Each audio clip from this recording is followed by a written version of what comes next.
Então, aqui nós vamos dar aquela primeira parte, então, a gente chama de conceitos básicos da genética, tá? Não tem como você seguir aqui para frente se você não souber o significado daquelas palavras, tá? Gen alelo, cromossomos homólogos, células diploides, fenótipo, genótipo, fenocópia, tá? Genoma. Então, você tem que estar muito firme em relação ao que essas palavras querem dizer, tá certo? Agora, a gente vai partir para quê? Para os trabalhos de Mendel, tá? Então, Mendel, o pai da genética, né? Trabalhou lá com as ervilhas, e a gente vai falar um pouco aqui do histórico, tá? Para vocês entenderem como é que foi feito esse trabalho. Em 1860, ele era um monge, né? um fato raro, né? Um religioso junto à ciência, né? Beneditino, o nome dele lá de monge, né? Johann Gregor Mendel. Então, ele lançou as bases da genética, tá? Fez um trabalho belíssimo. Infelizmente, esse trabalho não repercutiu na época, tá? Ele demorou mais de 50 anos para ser redescoberto. Então, vamos lá seguir aqui com os trabalhos de Mendel, tá? O Mendel, ele foi muito assim criterioso na escolha do material, né, que ele escolheu para estudar a transmissão das características hereditárias.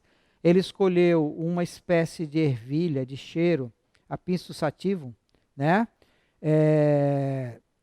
E esse trabalho até hoje é aceito, né? Desde 1860 até 2020, tá? Ainda é aceito, tá?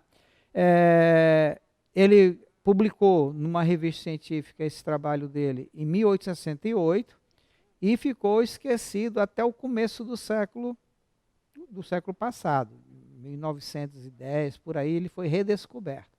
Foi quando ele bombou aí, repercutiu bastante e mudou a forma da gente ver o mundo, tá certo? Então, esses trabalhos dele, que estava há 30 anos engavetado por aí, eles foram descobertos por um holandês, por um austríaco, por um alemão, tá?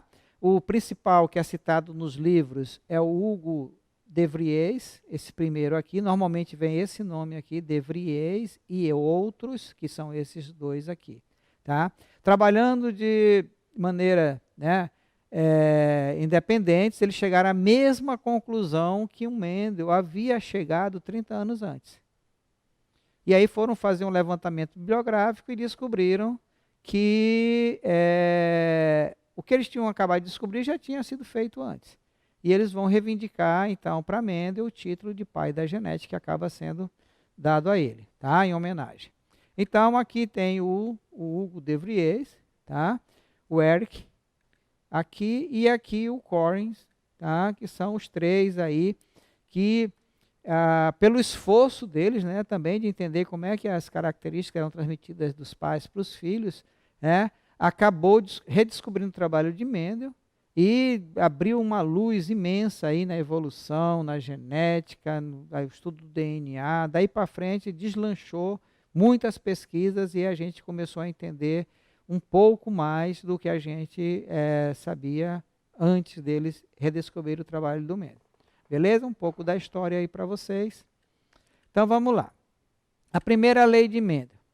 Todo pesquisador, ele tem uma tarefa inicial muito difícil, que é a escolha do material que ele vai pesquisar, tá?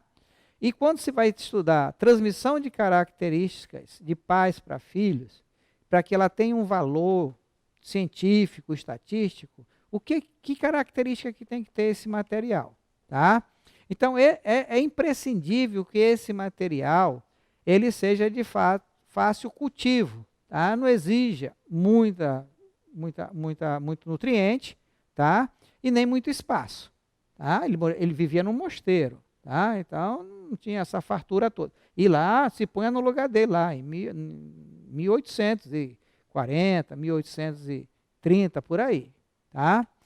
Outra característica fundamental para se ter um bom material. Ele deve gerar uma grande quantidade de descendentes para que eu possa ter os resultados e eu possa validar isso estatisticamente. Tá? Pode ser 4 ou 5. E por fim, né, e não o último, né, aqui, nem menos importante, ele deve alcançar a maturidade sexual rapidamente, para que o pesquisador possa observar várias gerações sucessivas num curto intervalo de tempo. O que aconteceu antes de Mendel? As pessoas escolhiam carneiro, boi. Boi demora quase a mesma 8 meses, 9 meses para a vaca parir um bezerro. Para ele conseguir 50 gerações, ele morria e não conseguia provar nada. Tá certo? Então, essas 3 características, tá? Um fácil cultivo, pouco exigente, certo? Deve produzir um grande número de descendentes e deve se reproduzir bem rapidamente, gerando um grande número de descendentes. Tá? Quais foram os 3 materiais mais estudados até hoje no ramo da genética? Então, as ervilhas de cheiro, as famosas ervilhas de cheiro de Mendel, as drosófilas, ou mosca da fruta, que o Morgan vai usar, tá? E fungos, o bolor do pão, tá? O Neurospora crassa. Então, são 3 materiais que, se você for fazer biologia, ou vou fazer genética, uma especialização, alguma coisa, você com certeza vai ainda usar um desses 3 materiais para os seus estudos lá na faculdade. Ok? Bom, a ervilha de cheiro, ela possui todas as características, aquelas 3 que a gente falou, né, anteriormente, e tem mais um detalhe, que esse detalhe foi fundamental para o sucesso de Mendel. Tá? As flores das ervilheiras só realizam autofecundação. E elas realizam autofecundação com as flores fechadas. Não há a menor chance de fecundação cruzada. Por que isso foi determinante para o sucesso do Mendel? Porque ele sabia que por autofecundação como é que ia ser os descendentes. Ok? Depois ele fez uma polinização cruzada, tá? Artificial, que a gente vai ver posteriormente. Tá? Então, nas ervilheiras não ocorre fecundação cruzada e não existe a possibilidade de em um canteiro, o cruzamento ocorrer ao acaso. Tá? Ele tinha controle, existia o controle por parte dele, por causa disso aí, desse detalhe. Tá? O que ele fazia? Ele ia num canteiro, tirava o órgão reprodutor masculino da flor, antes dela atingir a maturidade sexual, cortava, castrava a flor. A ervilheira, ela tem os 2 sistemas reprodutores da mesma flor, tá? Ela é monóclona, tá? Hermafrodita. E antes de atingir a maturidade sexual, ele cortava o androceu, deixava só o gineceu.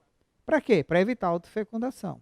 Aí ele ia em outro canteiro, tá? De uma característica que ele estava analisando, colhia o grão de pólen em um pincel, e ele levava e fazia o papel do agente polinizador. Uma polinização que a gente chama de artificial, porque é feita pelo homem. Tá? Então, com o auxílio de um pincel, tirava o pólen de uma flor e colocava no sistema reprodutor feminino da outra flor. Fecundação cruzada. Coisa que naturalmente não acontecia. Fechado? Muito bem. Então, aqui tá, tem o carpelo, o órgão reprodutor feminino, e tem o estame, o órgão reprodutor masculino, aqui produzido do grão de pólen. Tá? O que ele fazia? Nessa flor aqui ele tirava os órgãos reprodutor masculino, ficava só o feminino. Ele com o pincel ia lá, pegava o grão de pólen de uma planta que tinha o órgão reprodutor masculino, colocava no pincel e ia polinizar outra planta, essa que ele tinha deixado aqui só o feminino. E ele observava, né, o resultado. No caso da ervilha, o fruto é a vagem, ela é uma leguminosa, tá? E a ervilha em si é a semente. Ele plantava e via como é que a planta, quais as características que essa planta ia apresentar. Beleza? Era assim que ele fazia. Começou o trabalho dele. Mendel não usou microscópio, não usou nenhum equipamento sofisticado para desvendar esse mistério da humanidade. Como é que as características passavam de um para o outro. Feito? Só a cabeça mesmo, a inteligência e um pincel e só. Tá? Então, como eu disse, ele removia o sistema reprodutor masculino de algumas plantas e depois ele fazia a fecundação artificialmente. Dessa forma, também já falei para vocês que ele tinha o controle absoluto de tudo que acontecia no canteiro, tá? E teve mais duas preocupações, o Mendel. Além da adequada escolha do material que ele estava trabalhando, tá? Muitos anteriores a ele, que se dedicaram a estudar a transmissão das características hereditárias, queriam entender o indivíduo todo. Mendel não. Ele escolhia uma, no máximo duas características para cada cruzamento. Então, ele limitou a quantidade de características que ele ia estudar, tá? No início. O que mais? Ele observava que apenas uma característica para as quais havia variedade bem discrepante. Por exemplo, uma dava semente lisa, outra semente rugosa. Uma dava semente com cotilédon amarela, a outra verde. Uma planta era alta, a outra era baixa. Então, era uma característica que não tinha como ter dúvida. Tá? Ou era daquele jeito, ou era daquele outro jeito. Bem diferenciado uma da outra. Ok. E aí, né, na geração seguinte, ele ia fazendo o procedimento que ele vinha fazendo anteriormente. Tá? O que aconteceu? Depois dele ter feito vários experimentos para várias características, claro que cada uma individualmente, né? Quantas variedades Mendel vai estudar? Por exemplo, vamos supor aqui, plantas de flores púrpuras e plantas de flores brancas. Não tem como confundir, não tem meio termo aí, tá? Um é o outro. Plantas de semente amarelas e plantas de semente verde. Também não tem mais ou menos. Ah, parece que é verde, não tem dúvida. Planta com flores axiais e plantas com flores terminais. O que é axial? Vem de axila, que está ali no começo, debaixo de uma folha, no meio do ramo. Tá? Ou está no final do ramo. Também não tem como. Então, 7 características, bem discrepantes uma das outras, tá? Que ele foi analisar. Deu exemplo de 3 aí. Uma vez separadas essas variedades puras, lembra que é puro, o homozigoto lá? Só que ele não sabia o que era, ele chamava de puro, porque quando ele cruzava só dava sempre filhos daquele mesmo jeito, descendentes do mesmo jeito que os pais. Tá? Ele começou a fazer a hibridização. O que é a hibridização? Ele pegar o grão de pólen de uma que era, por exemplo, púrpura, e levar para branca, ou vice-versa, pegar da branca levar para púrpura, pegar um grão de pólen de uma verde levar para amarelo, da amarelo levar para verde, ele que fazia isso. Tá? Então, obter o híbrido, que a gente chama hoje de heterozigoto. Tá? O que é a hibridização? É o cruzamento entre duas variedades de plantas diferentes. Linhagens, variedades de plantas diferentes. Já vimos esse conceito lá atrás. Tá? Então, suas mais importantes conclusões foram obtidas ao analisar o resultado dessa hibridização. É a base da primeira e segunda lei de Mendel. Muita gente, professor, eu não entendi a segunda lei. Não entendeu a segunda lei porque tem problema na primeira, porque é nada mais do que uma extensão da primeira lei. Tá? Vamos ver se a gente não tem esse tipo de problema aqui. Então, Mendel cruzou entre si as variedades puras, obtendo os híbridos. Certo? Vamos pegar um exemplo, como eu falei ainda agora, a cor das flores. Tá? Então, ele tem plantas puras, que a gente chama de homozigoto, de flor púrpura. Tá? E tem plantas puras de flor branca. Ele sabia que era branca porque quando ele cruzava, a pura se autofecundava, só dava púrpura. Quando filho dela se autofecundava, só dava púrpura, sempre púrpura. Então ele sabia que era puro. A branca, a mesma coisa. Tá? O que ele vai fazer? Ele vai cruzar a púrpura com a branca. Ele quem? Mendel. Tá? Então, a geração constituída por plantas puras diferentes, púrpura e branca, tá? Para uma certa característica, a gente chama de geração parental. Que a gente representa com esse Pzinho aqui, ó, maiúsculo. Tá? Significa que são os pais. Os descendentes desse cruzamento parental, a gente chama de primeira geração filial, ou geração filial 1. Tá? F1. Se tiver os filhos do F1, a gente chama de F2. Tá? Então, para as plantas da geração F1, descendentes do cruzamento das duas variedades puras da geração parental, eram plantas que geravam flores púrpuras. O que está escrito aí? Quando Mendel hibridizou púrpura com branca, porque isso não acontecia naturalmente, os filhos F1 desse cruzamento produziram flores de que cor? Púrpura. Tá? Que não eram puras, porque tudo alguma coisa da branca também. A gente vai chamar de híbrido. Tá? Como só teve púrpura na F1, ele chamou essa característica de dominante. E aqui não apareceu a branca, ele chamou de recessiva. Então, Mendel estava começando a definir o que era dominante e o que era recessivo. Tá certo? O negocinho pegando aqui, está apertando aqui. Muito bem. Então, quem deu o conceito de dominante e recessivo foi o Mendel. Cruzou branca, púrpura com branca, deu púrpura, púrpura é dominante e branca é recessiva. Tá? Isso no F1. Então, vamos lá. Algumas características que ele estudou. Cor das flores, púrpura com branca, púrpura dominante, branca recessiva. Cor da semente, do cotilédon, amarela e verde. Amarela dominante e verde recessiva. Forma da semente, lisa rugosa. Lisa dominante, rugosa recessiva. Altura da planta, alta dominante, anã recessiva. Posição das flores no ramo, axial dominante, terminal recessiva. Forma da vagem, inflada, dominante, constrita, recessiva. Cor da vagem, verde dominante, amarela recessiva. 1, 2, 3, 4, 5, 6, 7. Até na quantidade de características que ele escolheu para analisar, aí é obra do acaso. Ele deu sorte. Por quê? Porque as ervilheiras têm 7 pares de cromossomos. Se ele tivesse escolhido mais uma característica, 8, ele teria se enrolado todo. Outra hora eu conto essa história para vocês. Ok? Vamos lá. Proporção obtida para todos os caracteres estudados. Então, as plantas da geração F1 foram, então, autofecundadas e o resultado, resultado da chamada segunda geração filial, o F2. Tá? Então, nessa segunda geração, Mendel obteve novamente plantas que produziam flores púrpuras e plantas que produziam flores brancas. Observe que a branca passou uma geração sem aparecer. Que geração? A F1. Tinha na parental, que era pura. Na F1 não apareceu e ela volta a aparecer agora na F2. Tá certo? Uma constatação importante foi que em todos os cruzamentos realizados para aquelas outras 7 características, ele obtinha sempre a mesma proporção na F2. 3. Nesse cruzamento ele obteve 3/4 de plantas que produziam flores púrpuras para 1/4 de planta que produzia flores brancas. O famoso 3/1 da primeira lei de Mendel. Tá?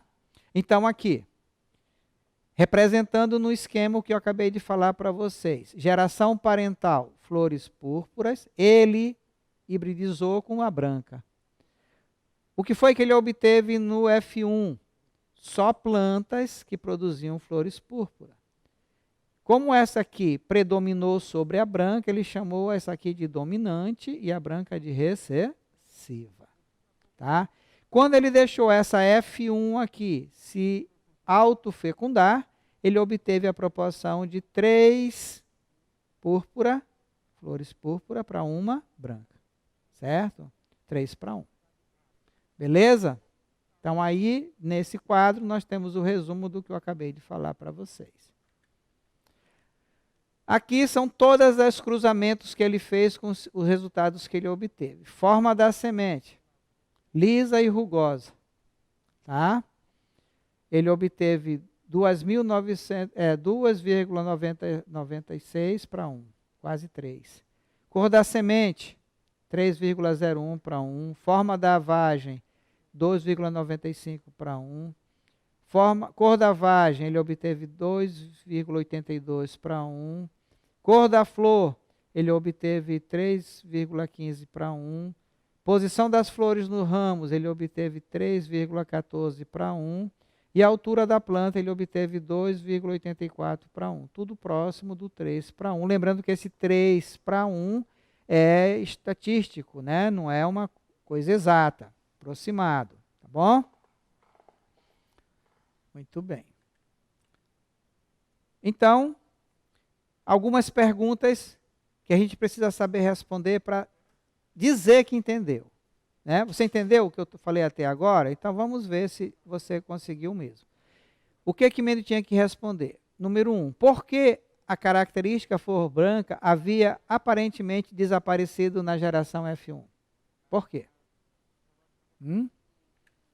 Todas as características são condicionadas por um par de fatores. Mendel não sabia que era gen. Ele chamou o gen na época de fatores. Da ciência é assim. Quando a gente não sabe o que é, a gente chama de fator. Ah, tem algum fator interferindo. O que o cara está dizendo? Se a gente está dizendo que ele não sabe o que é ainda. Tá? Então ele falou que tinha 2 fatores para uma característica. Tá? Então aqui, ó, todas as características são condicionadas por um par de fatores. Hoje a gente chama de par de gen. Que podem ser encontrados em 2 formas alternativas. Tá? Para a cor das flores, um fator condiciona o aparecimento de cor púrpura e o outro condiciona o aparecimento de flor branca. Tá? Em um par de fatores, cada um foi recebido de um dos ancestrais, recebe dos pais. Você recebe um desses fatores do papai e o outro da mamãe. Tá? No caso aqui da planta branca, que produz flor branca, e a outra que produz flor púrpura. Tá? Por que tal característica volta a se manifestar na geração F2? Lembra que na F2 deu 3 para 1? Né? 3 púrpura para 1 branca? Na F1 só tinha púrpura? Como é que apareceu a branca de novo? Tá? Se uma planta tem 2 fatores diferentes, por exemplo, um para púrpura e um para branca, e a outra também, um para púrpura e outro para branca, pode ser que esses 2 da branca que estão escondidos, né, ou não estejam se manifestando, quando em homozigose vão se manifestar. Lembra que o recessivo só se manifesta em homozigose, tá? O que se expressa é o dominante, o que não se expressa é o recessivo. Terceira pergunta. Por que na geração F2 a proporção entre planta de flor púrpura e planta de flores brancas eram sempre igual ou aproximadamente 3 para 1? Né? Durante a formação dos gametas, tá? Que tipo de divisão acontece lá? A meiose. O que acontece na meiose? Os cromossomos homólogos se separam. Tá? Vão formar as células reprodutivas para cada par de fatores separam. O que é segregar? É separar. Quando ele fala aqui que os pares de fatores segregam-se, então, se separam, porque eles estão em cromossomos homólogos. Lá na meiose 1. Tá? O que acontece na meiose 1 com os cromossomos homólogos? Eles se separam. E aonde estão os fatores, os genes? Nos homólogos. Lembra lá daquela aula sobre genes alelos, tá? De tal forma que cada gameta recebe apenas um fator de cada par. E é sempre puro. Por que é sempre puro? Porque só deve ter um de cada, tá? Então vamos lá. A reunião dessas conclusões obtidas por Mendel é conhecida como primeira lei de Mendel, lei da pureza dos gametas ou lei da segregação. Tá? Então, o que diz lá o enunciado da primeira lei de Mendel? Todas as características são condicionadas por pares de fatores que se separam, que se segregam na formação dos gametas, de tal modo que os gametas sejam sempre puros. Esse é o enunciado da primeira lei de Mendel. Observe que Mendel não usa a palavra gen, não existia na época. Tá? O que é fator hoje para a gente aqui? São os genes. Tá? Gameta já existia, já se conhecia como é que fazia. Beleza? Difícil cair teoria sobre genética, mas temos que estar preparados. Então, analisando o resultado de um cruzamento, podemos determinar quais são os possíveis genótipos que aparecem na descendência. Como é que a gente faz isso? Geralmente, o método mais habitual que a gente costuma é o quadrado de Punnett, tá? Vocês já devem ter aprendido isso na escola. A gente vai mostrar aqui para vocês como é que acontece, tá? Então, vamos supor que tenhamos esse cruzamento. Bzão, Bzinho, com Bzão, Bzinho, e com Bzinho, Bzinho. Então, o que eu estou cruzando aqui? Um heterozigoto, então aqui ele manifesta a característica dominante, e aqui o do recessivo. Ok? Para eles poderem ter filho, tem que produzir o quê? Gameta. Qual é a divisão que faz gameta? Meiose. O que acontece com os cromossomos homólogos na meiose? Se separam. Aonde estão esses genes? Nos homólogos. Então, esse homólogo vai para um gameta, e esse homólogo vai para outro gameta. Então, esse heterozigoto produz sempre quantos tipos de gametas diferentes? 2. Isso é regra. Decora isso, memoriza isso. O heterozigoto sempre produz 2 tipos de gametas. 50% com gene dominante, Bzão, 50% com gene recessivo, Bzinho. Todo heterozigoto produz 2 gametas diferentes. 50% com gene dominante, 50% com gene recessivo. Ah, professor, mas o outro é recessivo. O que vai acontecer com esses 2 Bzinhos aqui lá na meiose? O que acontece com os cromossomos homólogos na meiose? Se separam, então vai um Bzinho para um gameta, um Bzinho para o outro. Então, todos os gametas produzidos por esse cara vão ter que tipo de gene? Vai ter gene Bzinho. Tá? Só Bzinho, 100%. Então, vamos fazer o cruzamento, né? Na hora de fazer o cruzamento, esses 2 gametas aqui têm a mesma chance de se encontrar com esse outro. A probabilidade é a mesma. Então, como é que a gente faz isso? A gente faz o quadrado. Está bem quadrado aqui, mas um retângulo, mas está bom. Vamos lá.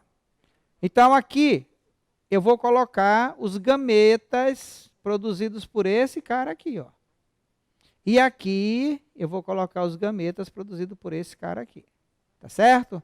Então, eu vou colocar o Bzão. De onde veio esse Bzão? Desse primeiro aqui. E embaixo eu vou colocar quem? O Bzinho. Tá? Esses 2 aqui são esses 2 que veio desse aqui. E aqui eu vou colocar o quê? Isso. Aqui eu vou colocar Bzinho. Ah, mas só tem um. Tá, só tem um. Se você quiser fazer só com um, você faz. Não tem problema. Não vai alterar o resultado. E agora? Agora você vai fazer os cruzamentos. Vai promover o encontro desse gameta aqui, com o Bzão, com esse gameta do Bzinho. Vai promover vai promover o cruzamento, o encontro desse Bzão com esse Bzinho. Esse Bzinho com esse Bzinho, esse Bzinho com esse Bzinho, vai colocar aqui nesse quadro. É assim que se faz. Tá? Então, esse Bzão veio daqui, esse Bzinho veio aqui de cima. No próximo, esse Bzão veio da onde? Veio daqui e esse Bzinho veio daqui. Embaixo, Bzinho. Por que deu Bzinho aqui embaixo? Porque veio o Bzinho daqui e o Bzinho de lá. Tá? E aqui a mesma coisa. Então, qual foi o resultado que eu obtive aqui? Então, eu obtive 50% de flores vermelhas, 50% de flores brancas ou púrpura. Tá? Então, fica aí outra dica para vocês. Primeira não, que eu já falei uma lá atrás. Toda vez que você tiver o cruzamento entre um heterozigoto, um híbrido, com um recessivo ou com um homozigoto, vai dar 50% desse aqui, heterozigoto, e 50% do homozigoto. No caso aqui, 50% de homozigoto recessivo. Não precisa fazer o quadro, já sabe. Cruzamento entre um heterozigoto e um recessivo, 50% de heterozigoto, 50% de recessivo. Cruzamento entre um heterozigoto e um homozigoto dominante, 50% de heterozigoto, 50% de homozigoto dominante. Fechado? E aqui a gente vai dar uma pausa, certo? Para a gente continuar daqui a pouco a falar de probabilidade. A genética tem essa particularidade. A grande dificuldade dos alunos não é em relação à biologia. A biologia foi aquela primeira parte lá de conceitos. Tá? Qual é a dificuldade da maioria dos alunos? Interpretar e fazer as contas. Então, é português e matemática, que a biologia é fácil. Beleza? Daqui a pouco a gente volta.